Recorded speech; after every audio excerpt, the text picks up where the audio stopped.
many of you, question time, how many of you, just raise your hand, how many of you ever been to Las Vegas?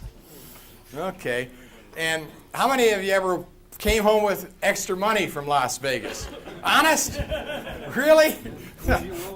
Miracle worker, man. Boy, they don't do that very often.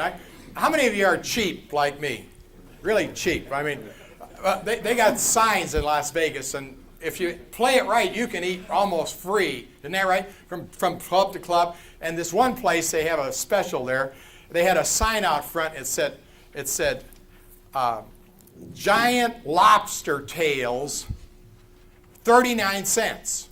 And how many of you like lobster? I mean, it's great here, isn't it? I mean, you really get the fresh stuff. But anyway, giant lobster tails, 39 cents. This guy goes running to the restaurant, on the casino there. He said, he throws his money on the table. He says, I want one of those giant lobster tails. And the waitress looks at him and she says, once upon a time there was a giant lobster. Always sneak in and see the different performers there. And I saw a guy there, Foster Brooks. How many of you ever saw Foster Brooks? He's a guy who gets paid big dough for acting like some of you on Friday night, And he gets up, he says, ladies and gentlemen, many of you don't realize it. He said, but my current wife is my third wife. My first two wives died a violent death.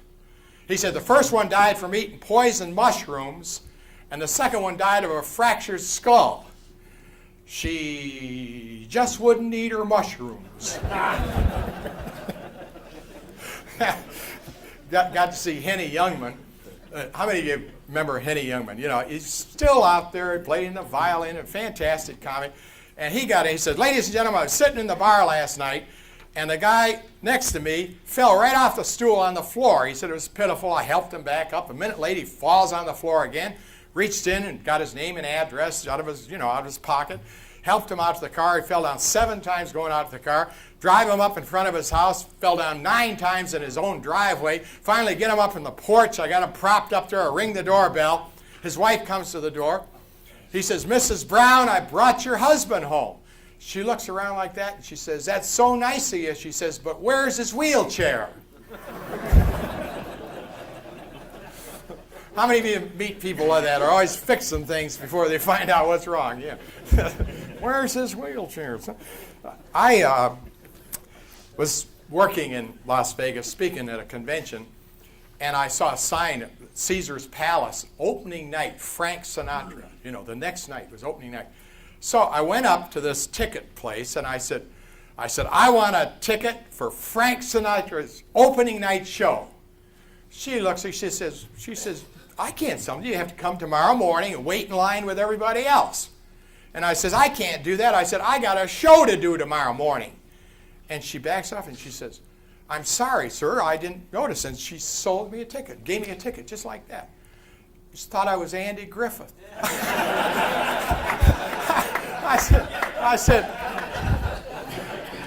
I do appreciate it. I said, Obie's going to be so happy with it. And so the next night, I went walking in the place, and again, my cheap streak. I mean, I can't stand tipping these maitre d's. How many of you have seen them? They always, good evening, sir, like that. And if you put $20 or $50 or a big chip in his hand, they go, they take you down and give you a decent seat. So I'm used to always sitting in the back behind the post, sitting like that, But I go in to see Frank Sinatra.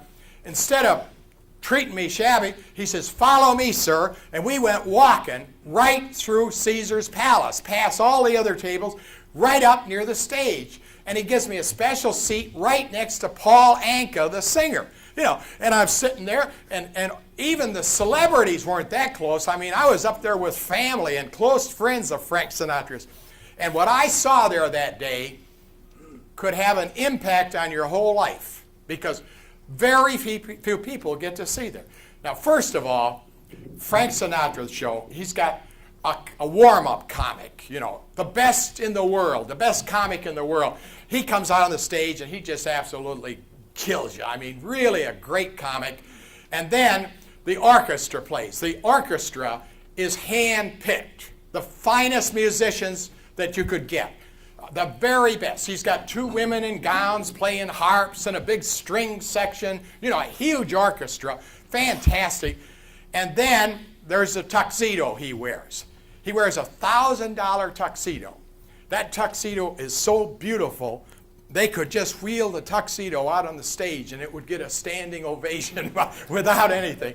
And then, of course, eventually, here he is, Frank Sinatra, and he walks out. Now, to me, Frank Sinatra is a living legend. How many of you feel that way? I mean, there's just nobody like Frank Sinatra. He's a living legend. I mean, for how long? Since the 40s, the early 40s, he has been a top star, And he doesn't have to do anything. I mean, all he's got to do is walk out on the stage and go, shooby-dooby-doo.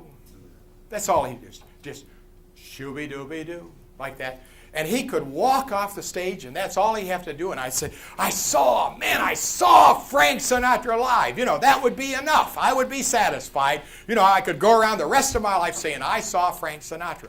But no, what's he do? He conducts the orchestra. He tells jokes. He sings a full hour show. Fantastic. One after the other. Just absolutely fantastic. Now, here's what I saw that many people have never seen in their whole life. But I was there, right near the stage. Are you ready? A life-changing discovery. Here it comes. Are you ready for it? Here it comes. Frank Sinatra sweats. Isn't that fantastic? You'll go home from this conference and your wife will say, what did you learn? And you'll say, Frank Sinatra sweats. I learned it from a guy that sat right near the stage. Now, Frank Sinatra is a legend still, after all these years. As far as I'm concerned, he has not really taken a dive like so many other people. He's number 1, still in my book. Why? Because of that. He goes out on the stage, flat out, all the way. Just like he did when he was a young kid, so skinny, going shooby-dooby-doo. Flat out. And you're the people that can make it happen with your attitude. That's where the magic is, the magic of the attitude. Thank you.